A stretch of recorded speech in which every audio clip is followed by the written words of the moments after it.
पिछले एपिसोड में हमने देखा कि सम्राट चंचल के पास जाता है, उसका हाथ पकड़कर घर में बने मंदिर में ले जाता है। वहां रखा सिंदूर उठाकर उसकी मांग में भरते हुए बोला, मेरे पत्नी होने के हक से, शी इज माई वाइफ। चंचल की आंखें हैरानी से बड़ी हो जाती है। उसे तो उम्मीद ही नहीं थी कि सम्राट ऐसा भी कुछ कर सकता है। ईशा तो बस देखती ही रह जाती है उसे। वो कभी सम्राट को देख रही थी तो कभी उसे। आखिर तू मेरे और सम्राट के बीच में आ ही गई। वो बेहद गुस्से से मन ही मन बोलती है और अगले ही पल अपने कमर में छुपाकर रखे गन को निकालती है, चंचल पर गोली चला देती है। सम्राट की नजर उस पर ही थी। वो एक झटके के साथ चंचल को पकड़कर घूम जाता है, जिससे चंचल तो बच जाती है, पर गोली सम्राट की बाजू को छूकर निकल जाती है। उसका बाजू पूरा खून से भर जाता है। अगले ही पल वो बेहद गुस्से से ईशा को देखता है और एक जोरदार चांटा रख देता है उसके गाल पर। ईशा तो एक चांटे से ही चकरा जाती है और बेहोश होकर वहीं सोफे पर गिर जाती है। ये सब इतनी जल्दी में हुआ था कि किसी को कुछ पता नहीं चलता। तो ठीक तो है ना? शोभा जी सम्राट के पास आते हुए बोलते हैं, मैं ठीक हूँ बड़ी माँ, मीडिया को बुलाओ जल्दी। सम्राट रोहन की तरफ देखते हुए बोलता है। किसी को समझ में नहीं आ रहा था कि सम्राट क्या करने वाला है। मात्र 10 मिनट के अंदर पूरा मीडिया उसके गार्डन में था।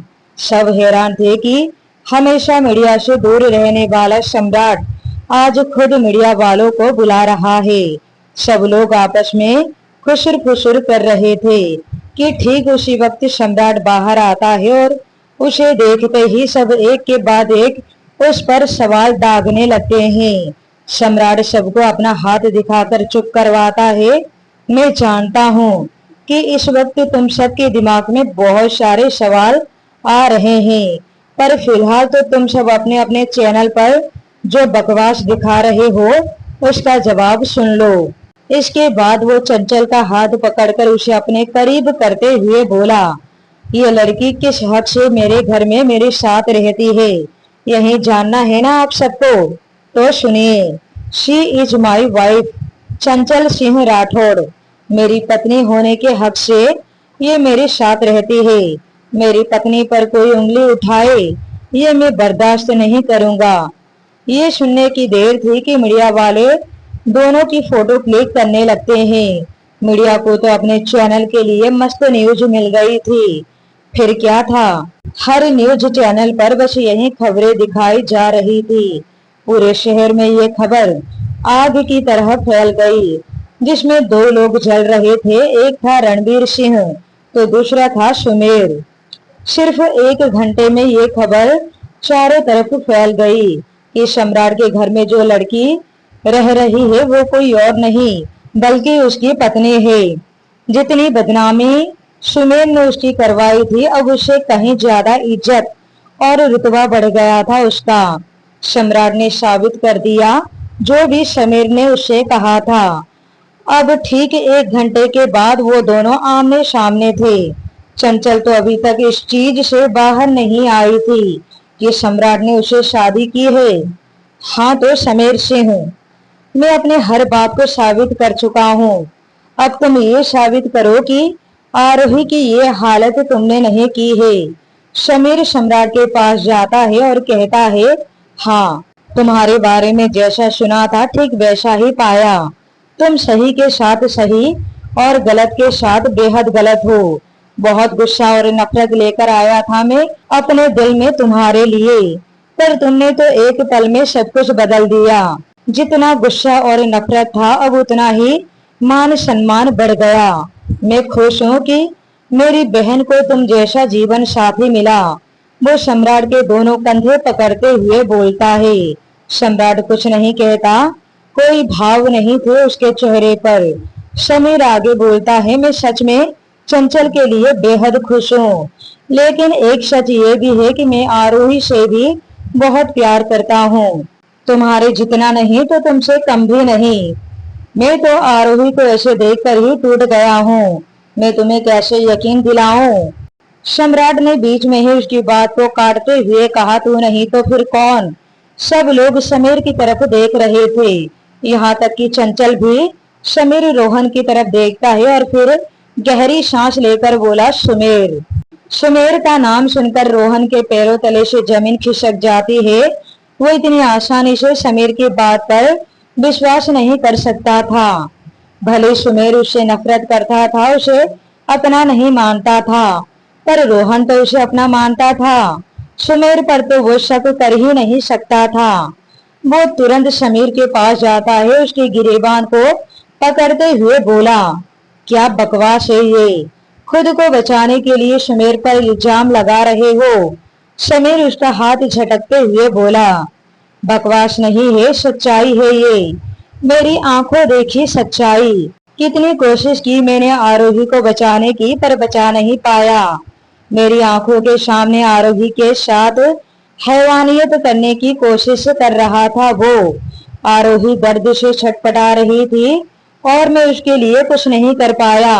और यही नहीं, जब मैंने अपनी पूरी ताकत लगाकर उसका विरोध करने लगा तो उसके दोस्तों ने मुझे पहाड़ी पर से नीचे फेंक दिया। समीर एक एक करके सबको सारी बात बताता है, जिसे सुनकर सबके रोंगटे खड़े हो गए। ये उस अस्पताल का नाम है और ये उस डॉक्टर का नाम जिसने मेरा इलाज किया है। मेरे पास मेरी बेगुनाही के हर सबूत है।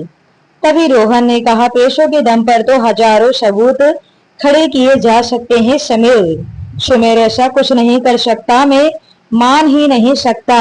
सर, आप मुझे बरसों से जानते हैं, मुझ पर भरोसा कीजिए। ये झूठ बोल रहा है, रोहन ने सम्राट से कहा। मैं झूठ नहीं बोल रहा हूँ, समीर ने कहा और दोनों में बहस हो जाती है। सम्राट दोनों को चुप करवाते हुए बोला, सच क्या है, झूठ क्या है, ये सिर्फ आरोही ही बता सकती है।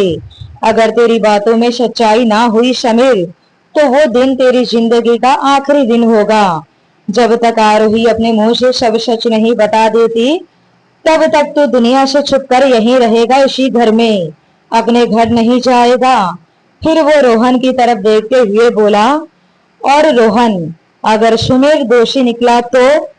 रोहन ने बीच में ही कहा, अगर वो दोषी निकला तो उसके किए की सजा मैं खुद अपने हाथों से दूंगा। समीर ने कहा, तो फिर ठीक है, मुझे मेरे प्यार पर पूरा भरोसा है, मैं आरोही को ठीक करके ही रहूंगा, उसकी खोई यादें मैं लाऊंगा। रोहन के दिल पर इस वक्त क्या बीत रही थी, ये तो बस वही जानता था। बस एक रोया नहीं था वो, बाकी कोई कमी नहीं रह गई थी। वो बिना कुछ बोले वहां से चला जाता है। तभी सम्राट का कोई फोन आता है और वो बात करते करते वहां से बाहर चला जाता है। ईशा तो अभी भी बेहोश पड़ी थी और ना किसी ने उसकी तरफ कोई ध्यान दिया था। समीर आरोही के पास आता है, उससे बात करने की कोशिश करने लगता है, पर आरोही उसे देखकर ही डर जाती है, शोभा जी से चिपक जाती है। ये देखकर समीर की आंखें भर आती है। चंचल उसके कंधे पर हाथ रखकर उसे दिलासा देते हुए बोली, सब ठीक हो जाएगा। ये बात अलग थी कि वो खुद इस वक्त काफी उलझी हुई थी। एक बार के लिए तो सब बिखर गया था, सब कुछ। कुछ देर के बाद ईशा को होश आता है। सम्राट का चंचल से शादी करना, फिर चंचल पर गोली चलना, सब कुछ घूम जाता है उसके दिमाग में। वो एकदम से अपनी आंखें खोलती है, खुद को एक कमरे में पाती है और सम्राट को अपने सामने। जैसे ही सम्राट को वो देखती है, उसका पारा गर्म हो जाता है। वो उसके पास जाती है, उसके गिरेबान को पकड़ते हुए बोली, हाउ डेयर यू, तुमने मुझे धोखा देने के बारे में सोचा भी कैसे? चीट किया तुमने मुझसे, मुझ पर हाथ उठाया, वो भी उस स्टूपिड नौकरानी के लिए। मैं उसे छोड़ूंगी नहीं, आई विल किल हर। पर एकदम से दरवाजा खुलता है, वो अपने ख्यालों से बाहर आती है, देखती है कि सम्राट तो अब अंदर आया है, मतलब वो अपना गुस्सा अपने ख्यालों में निकाल रही थी। मारूंगी तो मैं उस नौकरानी को, पर ऐसे नहीं, तड़पा तड़पा कर। ये सोचते हुए वो एकदम से खड़ी हुई और सम्राट से जाकर लिपट जाती है और बोली, आई नो कि तुमने ये शादी मजबूरी में ही की होगी, सिर्फ और सिर्फ अपनी रेपुटेशन बचाने के लिए। बाकी तुम मुझसे कोई प्यार व्यार नहीं करते, प्यार तो तुम मुझसे ही करते हो, है ना बेबी। कमरे का दरवाजा खुला हुआ था। बाहर खड़ी चंचल दोनों को देख रही थी, दोनों की बातें सुन रही थी। ईशा ने उसे देख लिया था और इसलिए वो जानबूझकर ऐसा कर रही थी। दोनों को ऐसे देखकर चंचल वहां से चली जाती है और ईशा मन ही मन, तुम्हें क्या लगा इतनी आसानी से तुम सम्राट को पालोगी? नहीं, कभी नहीं। मैं तुम दोनों को कभी एक नहीं होने दूंगी। गलत फहमी की ऐसी दीवार खड़ी कर दूंगी तुम दोनों के बीच, जिसे तुम दोनों कभी तोड़ नहीं पाओगे। और रही बात सम्राट की, तो तुम्हें तो मैं समझ गई हूँ सम्राट सिंह राठौड़, तुम मुझसे प्यार करते ही नहीं, बस रणधीर तक पहुंचने के लिए मेरा इस्तेमाल कर रहे हो, पर अब और नहीं। अब जैसा तुम चाहोगे वही होगा, ताकि तुम्हें मुझ पर जरा भी शक ना हो। मुझे धोखा दिया है ना तुमने, इसका अंजाम तुम नहीं जानते। अब रणधीर आएगा और अपने साथ ऐसी तबाही लाएगा जिसमें तुम और तुम्हारी वो सो कॉल्ड बीवी, तुम्हारी बहन, सब मरेंगे। बेहद गुस्से से वो ये सब कुछ सोच रही थी। सम्राट के दिमाग में तो दूर दूर तक नहीं था कि ईशा के दिमाग में क्या चल रहा है। हाँ, पर ईशा का ऐसा बिहेव उसे थोड़ा अजीब तो जरूर लग रहा था, पर इस वक्त वो इतना ध्यान नहीं देता। इधर ईशा और सम्राट को साथ में देखने के बाद चंचल अपने कमरे में चली गई और उसकी नजरें अपने मांग में लगे सिंदूर पर जाती है और फिर उसे ईशा और सम्राट की नजदीकियां याद आती है। वो अपना चेहरा अपने दोनों हाथों में भरकर रोने लगती है। ठीक उसी वक्त शोभाजी वहां आते हैं, उसके लिए एक सुंदर सी साड़ी और गहने लेकर, जो कि सम्राट के माँ के थे। पर वो उसे रोता हुआ देखकर घबरा जाती है। वो तुरंत उसके पास जाकर एक माँ की तरह उसे संभालते हुए बोली, क्या हुआ मेरे बच्चे, तुम रो क्यों रही हो? तुम्हें तो खुश होना चाहिए, प्यार करती हो ना तुम सम्राट से। चंचल ने रोते हुए कहा, मेरे प्यार करने से क्या होगा बड़ी माँ, वो तो नहीं करते मुझसे प्यार, शादी भी उन्होंने मजबूरी में ही की, अपने रेपुटेशन के लिए, वो ईशा के साथ। इतना कहकर वो फिर से रोने लगी। शोभा जी ने प्यार से उसके सिर पर हाथ फेरते हुए कहा, नहीं बेटा, अपनी रेपुटेशन के लिए नहीं, तुम्हारी रेपुटेशन के लिए, तेरे मान सम्मान के लिए, और मजबूरी में ही सही, शादी तो किया है ना, तो पत्नी है उसकी। ईशा जैसी न जाने कितने आएंगी जो सम्राट को अपना बनाना चाहेंगे, पर तुझे हिम्मत नहीं हारना है, अपने हक के लिए लड़ा जाता है, यूं कायरों की तरह आंसू नहीं बहाए जाते, फिर चाहे सामने तेरा अपना पति ही क्यों ना खड़ा हो। कुछ समझी? वो उसके गाल को थपथपाते हुए बोलती है, अच्छा, ये साड़ी और गहने सम्राट के माँ के हैं, कल सुबह नहाकर यहीं पहनना, और ये मत भूलो कि तुम सम्राट की पत्नी हो, रोने से अच्छा है कि तुम उसे रुलाओ। इतना कहकर वो वहां से चली जाती है और उनके जाते ही चंचल फिर से किसी गहरी सोच में डूब जाती है। रात हो जाती है, सब लोग डिनर कर चुके थे। समीर तो आरोही के साथ साये की तरह लगा हुआ था, और हो भी क्यों ना, आखिर वो उसका प्यार थी। भले ही आरोही उसकी बातों का जवाब नहीं दे रही थी, पर फिर भी सम्राट उससे कुछ ना कुछ बातें किए जा रहा था। सम्राट सब कुछ देख रहा था। खाना खाने के बाद सब अपने अपने कमरे में चले गए थे। ईशा बाहर गार्डन में थी। वो सिगरेट के कश भरते हुए किसी से फोन पर बातें कर रही थी। कुछ तो बड़ा प्लान कर रही थी वो। चंचल को शोभा जी की बातें समझ में आ गई थी। वो अब अपने कमरे में ना जाकर सम्राट के कमरे में जाने लगी। जैसे ही वो कमरे का दरवाजा खोलने को हुई कि तभी वहां ईशा आ जाती है और उसे कमरे के बाहर करते हुए बोली, सम्राट के पास जाने के बारे में सोचना भी मत, मजबूरी में की है उसने तुझसे शादी, वरना तेरी इतनी औकात नहीं कि तू उसकी बीवी बन सके। कहकर वो खुद अंदर जाने लगी और चंचल के मुंह पर दरवाजा बंद करने को हुई कि तभी चंचल ने उसका हाथ पकड़कर उसे बाहर की तरफ खींचते हुए बोली, मजबूरी में ही सही, पर सच तो ये है कि मैं सम्राट की पत्नी हूँ, मेरा हक है उसके पास जाने का और तेरी इतनी औकात नहीं कि तू मेरी पति के करीब रहे। इतना कहकर वो उसे बाहर की तरफ धक्का दे देती है। ईशा पूरे गुस्से से भर जाती है। यू बीच, कहते हुए वो चंचल के ऊपर हाथ उठाने लगती है, पर बीच में ही चंचल ने उसकी कलाई को पकड़ते हुए कहा, ज्यादा बकवास की तो मुंह तोड़ दूंगी मैं तेरा। अंदर बैठा सम्राट सब सुन रहा था और मुस्कुरा रहा था, मन ही मन।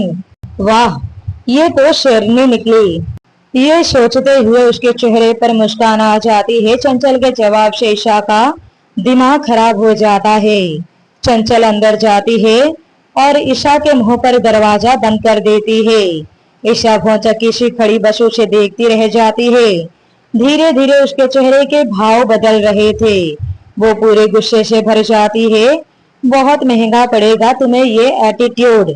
वो हाल करूंगी मैं तुम्हारा जो तुमने कभी सोचा भी नहीं होगा। वो फिर से किसी को फोन करते हुए वहां से चली जाती है। चंचल जैसे ही अंदर जाती है, सम्राट झट से अपने मुस्कुराहट पर काबू पा लेता है, मन ही मन। अरे, ये तो बहुत गुस्से में लग रही है। वो झट से बेड से खड़ा हो जाता है। चंचल गुस्से से उसकी तरफ देखते हुए बोली, अगर तुम्हें इस चुड़ैल के लिए बुरा लग रहा है तो तुम भी इस कमरे से जा सकते हो। सम्राट ने चंचल को इतने गुस्से में पहले कभी नहीं देखा था, पर गुस्से में चंचल उसे इतनी प्यारी लग रही थी कि उसका दिल तो कर रहा था कि कस कर उसे अपने गले से लगा ले। सम्राट चंचल की तरफ अपने कदम बढ़ाते हुए बोला, कोई पागल ही होगा जो अपनी इतनी खूबसूरत बीवी को छोड़कर बाहर जाएगा। सम्राट सर्द आवाज में बोलता है, जो काफी था चंचल का दिल धड़काने के लिए। उसका सारा गुस्सा एक पल में ही गायब हो जाता है। उसके गाल लाल हो जाते हैं। सम्राट अभी भी उसके करीब खड़ा उसके चेहरे पर आने वाले भावों को देख रहा था। वो आहिस्ता आहिस्ता से उसके और करीब बढ़ रहा था। सम्राट के करीबी से चंचल का बुरा हाल हो रहा था। वो अपना गुस्सा, नाराजगी सब भूल गई थी। वो पीछे होते होते दीवार से जा लगती है और सम्राट उसके करीब होता जा रहा था। अगले ही पल वो दोनों आमने सामने और बेहद करीब थे। सम्राट की आंखों में कुछ तो बात थी जो चंचल की बेचैनी बढ़ा रही थी। वो चाहते हुए भी अपनी नजरें हटा नहीं पा रही थी। तभी सम्राट उसका हाथ पकड़ता है और अपने दिल पर रखते हुए बोला, ये दिल सिर्फ तुम्हारे लिए धड़का है। तुम पहली और आखिरी लड़की हो जो सम्राट सिंह राठौड़ के दिल के साथ साथ उसकी रूह में समा गई हो। ये कहता हुआ वो उसके हाथ को चूमने लगता है। जैसे ही सम्राट बोल रहा था वैसे वैसे चंचल की धड़कनें बढ़ रही थी। ना वो उसे रोक पा रही थी और ना उसे खुद से दूर कर पा रही थी। अगले ही पल सम्राट के होठों के छुअन उसे अपने हाथ पर महसूस होती है। वो शिहर उठती है और अपनी आंखें बंद कर लेती है। लेकिन जैसे ही वो अपनी आंखें बंद करती है तो ईशा और सम्राट की करीबी उसके जहन में घूम जाती है। मैं जानती हूँ मजबूरी में की है तुमने ये शादी, बाकी मैं जानती हूँ कि प्यार तो तुम मुझसे ही करते हो। ईशा के बोल उसे याद आते हैं। चंचल फिर से पूरे गुस्से से भर जाती है और झट से अपनी आंखें खोलती है। सम्राट को खुद से दूर धकेलती है। सम्राट को उससे यही उम्मीद थी। वो मन ही मन उसके प्यारे से गुस्से पर मुस्कुरा रहा था। चंचल की फीलिंग वो अच्छे से समझ रहा था। वो समझ रहा था कि जितना वो गुस्सा कर रही है उससे कई गुना ज्यादा वो उससे प्यार भी करती है। वो उसके गुस्से से दहकते हुए आंखों को देखते हुए मन ही मन, ओहो, ये तो खूंखार शेरनी की तरह लग रही है। कहीं ये शेरनी मेरा ही शिकार ना कर दे। वो अपनी हंसी को छुपाते हुए सोच रहा था। चंचल ने उसे और ईशा को साथ में देख लिया था। उसकी बातें सुन ली थी और जैसा कि ईशा चाहती थी कि चंचल को गलतफहमी हो और वही हो गई थी। सम्राट तो इस बात से पूरी तरह से अनजान था। चंचल अंदर से टूट चुकी थी और इस हद तक टूट चुकी थी उसे बिल्कुल भी अंदाजा नहीं था। गुस्से की वजह से चंचल की धड़कनें जरूरत से ज्यादा तेज चल रही थी। यहाँ तक कि उसकी आंखों में आंसू आ गए थे। वो अपनी आंसू भरी नजरों से सम्राट को देखते हुए बोली, इस बार तुम मेरी भावनाओं के साथ खिलवाड़ नहीं कर सकते मिस्टर सम्राट। अब मैं तुम्हारी इन बातों में नहीं आऊंगी। चंचल की बोली सीधा सम्राट के दिल पर जा लगती है। चुभ रहे थे उसे, वो उसकी नाराजगी सह नहीं पा रहा था। वो तुरंत चंचल के पास जाता है। उसका चेहरा अपने हाथों में भरने ही वाला होता है कि तभी चंचल उससे 2 कदम दूर होते हुए बोली, हाथ मत लगाओ मुझे। दुनिया के सामने बेशक तुमने चीख चीख कर कहा है कि शी इज माई वाइफ, पर मुझे अच्छे से पता है कि ये मजबूरी में उठाया हुआ एक कदम है। मजबूरी की शादी है, इससे ज्यादा कुछ भी नहीं। इतना कहकर वो उसके साइड से निकल जाती है। गलत समझ रही हो तुम। सम्राट उसके हाथ को पकड़ते हुए बोला, मेरे दिल में प्यार जगाकर इस प्यार को नफरत में बदला है तुमने। इसके आगे मुझे कुछ नहीं सुनना, कुछ नहीं समझना, और मेरे करीब आने के बारे में सोचना भी मत। कहते हुए चंचल उसका हाथ झटक देती है। सम्राट समझ जाता है कि वो इस वक्त बहुत गुस्से में है और इस वक्त उसे कुछ भी कहना या समझाना बेकार है। चंचल बेड के एक कोने में जाकर लेट जाती है और अपना चेहरा दूसरी तरफ कर लेती है। उसकी आंखों से लगातार आंसू बह रहे थे जो कि तकिए को भिगो रहे थे। सम्राट एक नजर उसकी तरफ करता है और कमरे से बाहर निकल जाता है। उसके दिल में तो आग लगी पड़ी थी।